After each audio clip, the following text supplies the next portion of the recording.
Olá, queridos amigas e queridos amigos. Bem-vindo ao meu canal da Bíblia, Ouvindo a Voz de Deus.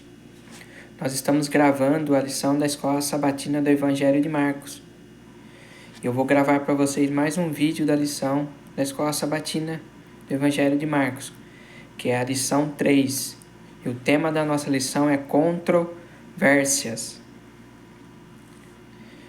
Aqui o verso para memorizar da lição 3 é assim: e Jesus acrescentou: o sábado foi estabelecido por causa do homem, e não o homem por causa do sábado. Assim o Filho do Homem, é Senhor também do sábado. Os textos de Marcos 2, capítulo 2, verso do 1 a 28, e capítulo 3, verso do 1 ao 6, contam 5 histórias que ilustram o ensino de Jesus em contraste com o ensino dos líderes religiosos. Essas histórias são apresentadas sobre um padrão literário no qual cada história sucessiva se liga à anterior por meio de um tema paralelo. A última história dá uma volta e se reconecta com a primeira.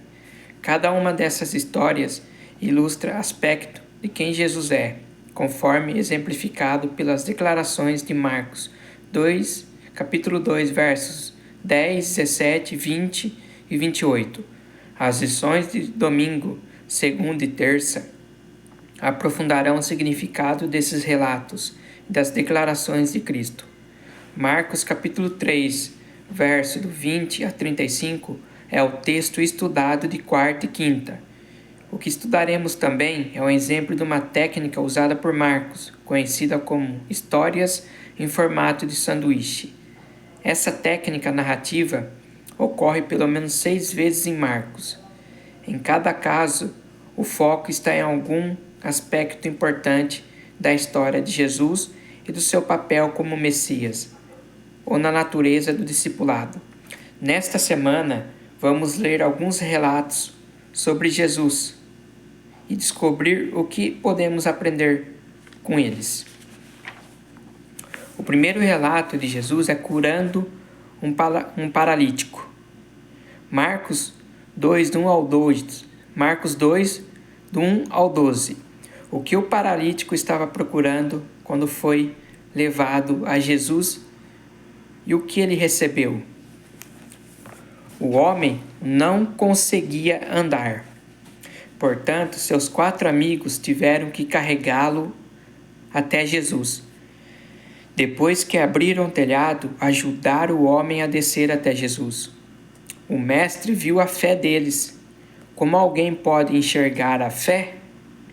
Assim como o amor, a fé se torna visível por meio das ações, como ilustra claramente a persistência dos amigos. A necessidade física do homem era mais evidente. No entanto, as primeiras palavras pronunciadas por Jesus se referem ao perdão dos pecados. O homem não disse uma palavra sequer durante toda a cena. Em vez disso, os líderes religiosos se opuseram mentalmente ao que Jesus tinha acabado de dizer. Eles consideraram suas palavras como blasfemas, ofensivas a Deus, por supostamente assumirem prerrogativas que pertencem somente a Ele.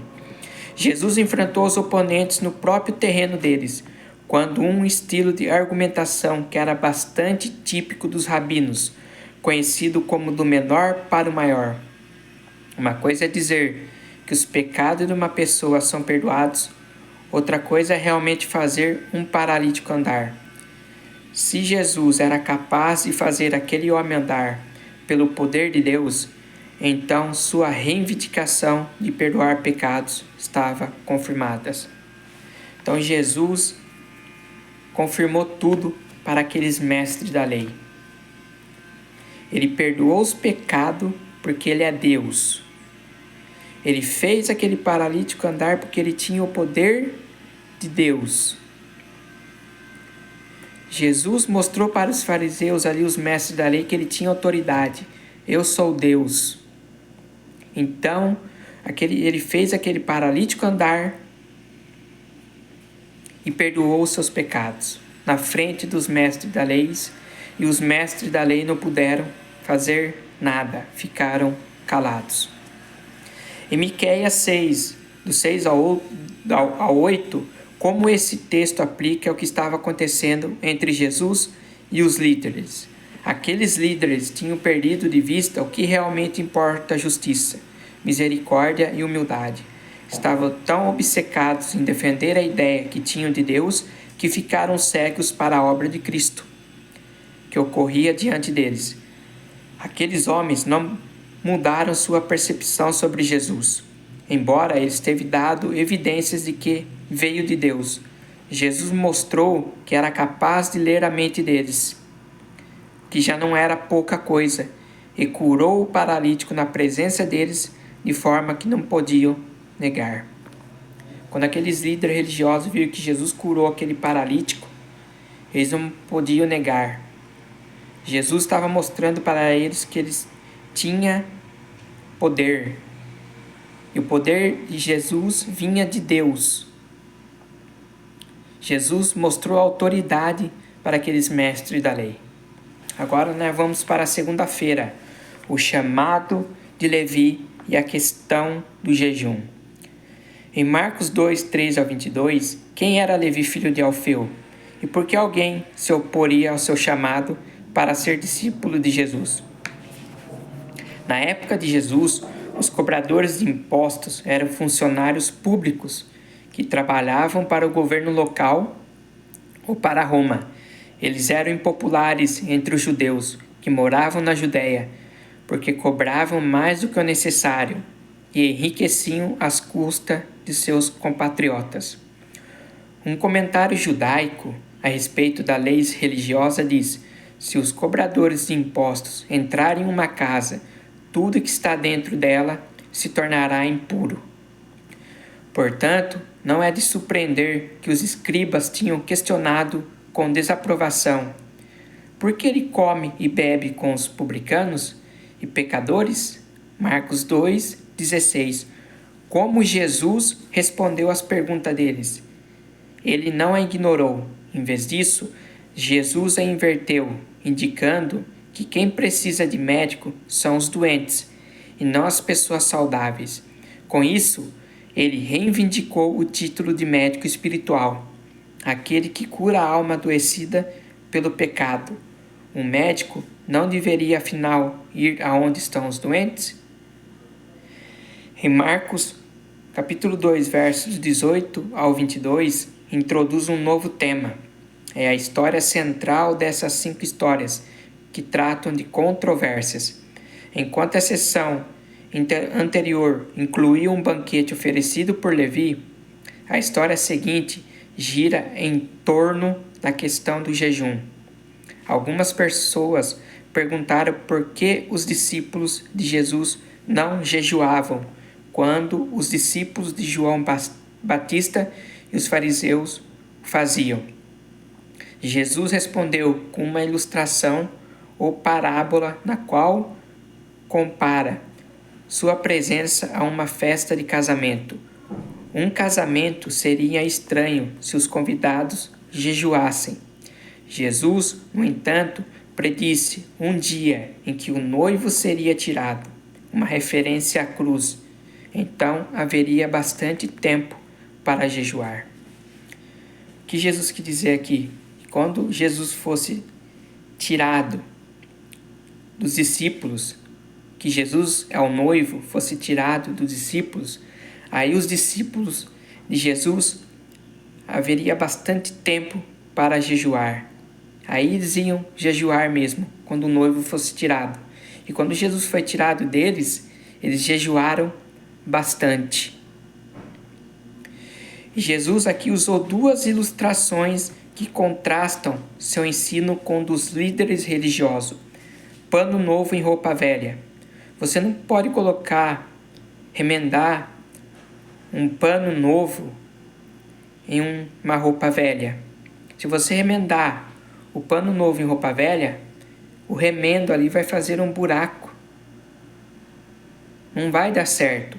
E mesma coisa colocar vinho novo em odres velho. Se você colocar vinho novo em odres velho, não vai aguentar, vai fazer um buraco. Vai apodrecer o odre velho. Foi essas duas ilustrações que Jesus usou.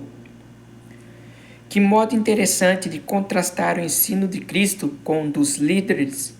Os métodos daqueles mestres haviam se tornado bastante deturpados. Mesmo a verdadeira religião pode ser transformada em trevas se as pessoas não ficarem atentas. Agora nós vamos para a lição de terça, Senhor do Sábado. A de terça é muito interessante, porque aqui Senhor do Sábado é quem, queridos? É Jesus. Por que Jesus é Senhor do Sábado? Porque Jesus criou o sábado. Quando Jesus criou todas as coisas, Ele criou também o sábado. Aqui em Marcos 2, 23 e 24, os fariseus acusaram os discípulos de transgredir o sábado. De acordo com a tradição judaica, 39 formas de trabalho eram proibidas no sábado, o que na mente dos fariseus incluía o que os discípulos tinham feito. Como Jesus contestou a acusação feita pelos fariseus em Marcos capítulo 2, dos versos 23 a 28. Vamos ler Marcos.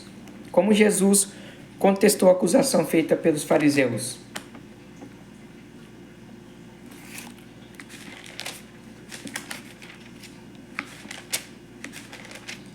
Em Marcos 2, 23 ao 28. Num sábado, Jesus e seus discípulos estavam atravessando uma plantação de trigo. Enquanto caminhavam, os discípulos iam colhendo espigas. Então, alguns fariseus perguntaram a Jesus: por que é que os seus discípulos estão fazendo uma coisa que a nossa lei proíbe fazer no sábado? Então, os discípulos de Jesus estavam colhendo espigas para matar a fome. Eles não estavam trabalhando naquela plantação. Estavam apenas colhendo para matar a fome, para comer. E os fariseus acharam aquilo injusto que eles estavam fazendo. Eles não podiam colher espigas nos dias de sábado. A mesma coisa, a gente, num dia de sábado, a gente colher uma maçã para comer. Para os fariseus aquilo era injusto, não podia fazer. Então, como Jesus, ele respondeu a acusação feita pelos fariseus? Jesus respondeu com um relato em que Davi comeu os pães sagrados. Em 1 Samuel 21, do 1 ao 6. Os pães da proposição eram retirados no dia de sábado. Então a jornada de Davi pode muito bem ter sido uma fuga de emergência ocorrida nesse dia. Jesus argumentou que se Davi e seus homens estavam justificados em se alimentar desses pães, então os seus discípulos estavam justificados em colher espigas e se alimentar delas. Olha como Jesus termina. Jesus indicou, ainda que o sábado foi feito para o benefício da humanidade, e não ao contrário, que a base dessa afirmação é o fato de que ele é o Senhor do sábado. Então Jesus provou para os fariseus: eu sou o Senhor do sábado. Se Davi pôde comer os pães da proposição, que era somente para os sacerdotes comer, que era sábado, então os meus discípulos, eles podem comer das espigas também no dia de sábado. Eles podem matar a fome. Foi assim que Jesus respondeu a acusação feita pelos fariseus. Jesus era sábio. Jesus tinha resposta para tudo. Aqui em Marcos 3, do 1 ao 6, como essa história ilustra o ensino de Jesus de que o sábado foi feito para a humanidade. Novamente, Jesus entrou em controvérsia com os líderes por causa do sábado. No entanto, a controvérsia nunca foi sobre o dia em si. Os líderes queriam acusar Jesus caso ele curasse no sábado. Jesus os enfrentou estabelecendo um contraste entre fazer o bem e fazer o mal, salvar a vida e deixar morrer. A resposta à sua pergunta era evidente: fazer o bem e salvar a vida são atividades apropriadas para o sábado. Se nós lermos Mateus capítulo 12, verso 12, o que Jesus diz lá? É lícito fazer o bem aos sábados. Jesus então curou o homem, o que irritou seus oponentes, que imediatamente começaram a planejar sua morte. A ironia da história é que aqueles que procuravam acusar Jesus de violar o sábado estavam violando esse mandamento ao tramar a sua morte naquele mesmo dia. Então, quem estava tramando a morte de Jesus? Os fariseus. Eles ficaram com raiva de Jesus quando Jesus curou aquele homem da mão aleijada. Jesus disse assim: o que tem que fazer no sábado? Salvar uma vida ou deixar perecer? Jesus disse: tem que salvar a vida, fazer o bem. E quem estava transgredindo o sábado? Os fariseus que queriam matar a Jesus, estavam tramando a sua morte. Que princípios sobre a observância do sábado vemos nesses relatos? Eles nos ajudam a lidar com os desafios que enfrentamos hoje para guardar esse mandamento? É uma pergunta. O que nós devemos fazer? Fazer o bem, como Jesus fazia. Como Jesus nos deixou o exemplo. Nós temos que seguir o exemplo do Mestre. Não fazer como os fariseus faziam, colocar tradição. Não podia colher, não podia comer. Jesus veio trazer como se deveria guardar o sábado. Jesus mostrou isso para os fariseus. Agora a lição agora de quarta-feira. Pergunta 6. Histórias em formato de sanduíche, parte 1. Pergunta 6. Que ligações você vê entre as duas histórias relatadas em Marcos, capítulo 3, verso do 20 ao 35? Essa passagem contém a primeira história em formato de sanduíche, encontrada em Marcos. Nessa técnica narrativa, uma história começa e então é interrompida por outra história, sendo que a primeira é completada somente depois. A história externa, que fica na parte externa do sanduíche, fala sobre os parentes de Jesus, que se preparavam para levá-lo à força, porque achavam que ele estava fora de si. Marcos 3, 21. A história interna, que fica na parte interna do sanduíche, menciona os escribas acusando Jesus de estar em complô com o diabo. O estudo de hoje se concentra na história interior encontrada em Marcos capítulo 3, versos 22 a 30.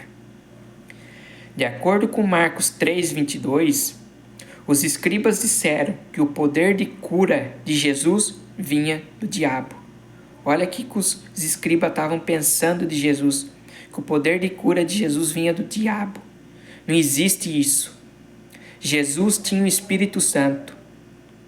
Jesus, ele curou pessoas porque ele tinha o Espírito Santo. Se Jesus não tivesse Espírito Santo, Jesus não ia curar ninguém. E olha como Jesus respondeu. Ele respondeu primeiro com uma pergunta abrangente. Como pode Satanás expulsar Satanás? Em Marcos 3, verso 23.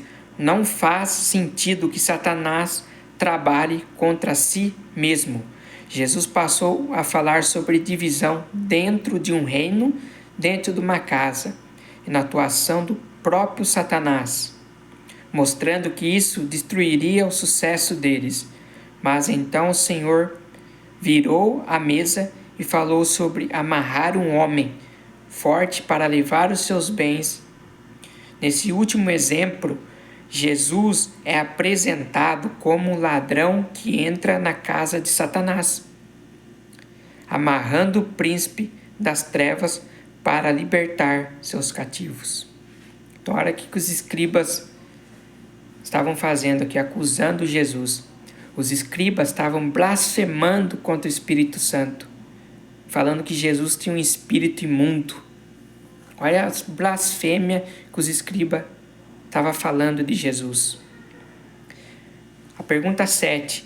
Qual é o pecado imperdoável? O que isso significa? Em Marcos 3, do 28 ao 30. O pecado imperdoável é o pecado contra o Espírito Santo, que consiste em atribuir ao diabo a obra do Espírito Santo. A razão pela qual Jesus fez sua declaração em Marcos 3, do 28 ao 30, é que os escribas diziam que ele tinha um espírito imundo, quando na realidade ele tinha o Espírito Santo. Se atribuirmos ao diabo a obra divina, não conseguiremos ouvir o Espírito Santo, porque ninguém deseja seguir o diabo.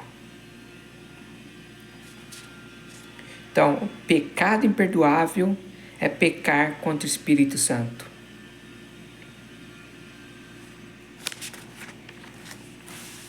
História em formato de sanduíche, parte 2.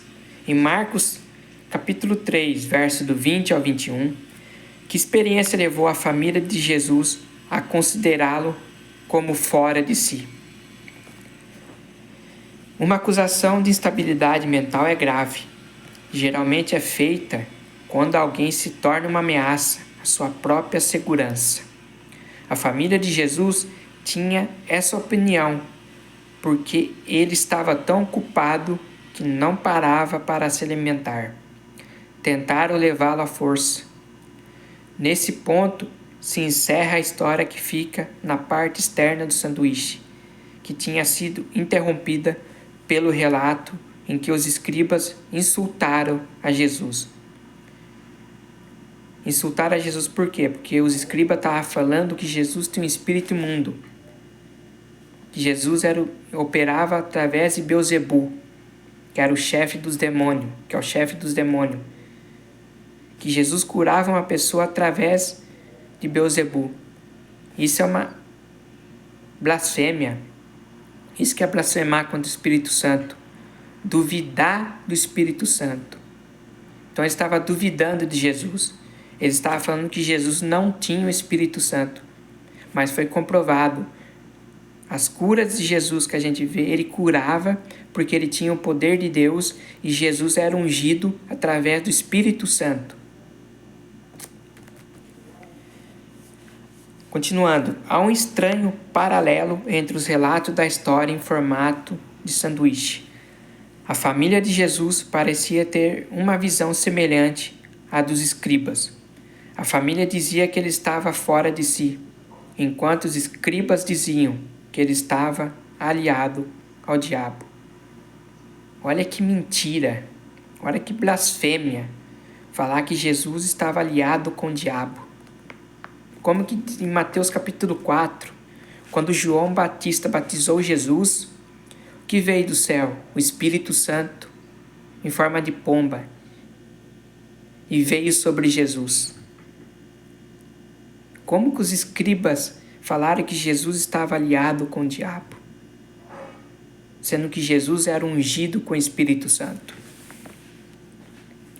Aqui é a pergunta número 9. O que a família de Jesus queria? Qual foi a resposta dele? Está lá em Marcos capítulo 3, verso 31 ao 35. Essa cena parece estranha. Se a sua mãe e os outros familiares viessem vê-lo, você não receberia? O problema é que naquele momento a família de Jesus não estava em harmonia com a vontade de Deus. Jesus reconheceu isso e redefiniu o conceito de família. Aquele que faz a vontade de Deus é seu irmão, irmã e mãe. Ele é o Filho de Deus, e aquele que se alinha com a vontade de Deus torna-se a sua família. As duas partes dessa história, em formato de sanduíche, contêm uma profunda ironia. Na história interna, Jesus diz que uma casa dividida contra si mesma não pode subsistir. À primeira vista, parece que na história externa, a casa de Jesus, sua família está dividida. Mas Jesus resolve esse enigma ao redefinir o conceito de família, afirmando que os que fazem a vontade de Deus junto com Ele são sua família. Então é isso que Jesus disse. A família de Jesus são aqueles que fazem a vontade de Deus, que obedecem à vontade de Deus. Como é fazer a vontade de Deus? Lendo a sua palavra, tendo uma comunhão com Jesus, aceitando Jesus em nossas vidas. Eu tenho Jesus como meu Salvador em minha vida. Jesus está no meu coração. E Jesus está em seus corações? Jesus, ele vai voltar a essa terra. Ele veio como um homem, como ser humano, e ele vai voltar como Deus. E nós estamos preparados para subir com Jesus?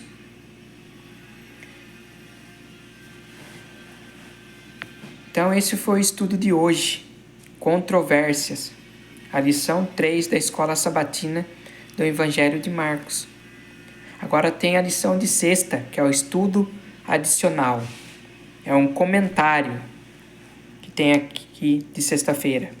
De Ellen G. White, O Desejado de Todas as Nações, página 209 a 216, de cobrador a seguidor. E página 217 a 223, que é Cristo e o quarto mandamento. Os espias não ousaram responder a Jesus na presença da multidão, por temor de se envolver em dificuldades. Sabiam que ele dissera a verdade. Em vez de violar suas tradições, deixariam um homem sofrer ao passo que socorreriam um animal por causa do prejuízo. Para o proprietário, caso fosse negligenciado, assim maior era o cuidado que manifestavam por um animal do que por uma pessoa criada à imagem divina. Isso ilustra a atuação de todas as religiões falsas. Criam no ser humano o desejo de se exaltar acima de Deus, mas o resultado é degradá-lo abaixo dos seres irracionais. Toda religião que combate a soberania de Deus tira do ser humano a glória que lhe pertencia na criação. Ele é restituída em Cristo. Toda religião falsa ensina seus adeptos a serem descuidosos para com as necessidades, sofrimentos e direitos humanos. O Evangelho dá alto valor à humanidade como aquisição do sangue de Cristo e ensina um amável interesse pelas necessidades e aflições humanas. O Senhor diz: farei que um homem seja mais precioso do que o ouro puro e do que o ouro fino de Ofir. Ellen G. White, O Desejado de Todas as Nações, página 221 e 222.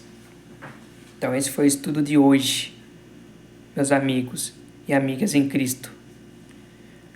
A lição 3, que o tema é controvérsias do Evangelho de Marcos. se inscreva no meu canal, deixe seu like, ative o sininho das notificações para vocês receberem meu vídeo. Que Deus abençoe vocês. E eu espero vocês no meu próximo vídeo que eu vou estar fazendo do Evangelho de Marcos. Aguardo vocês.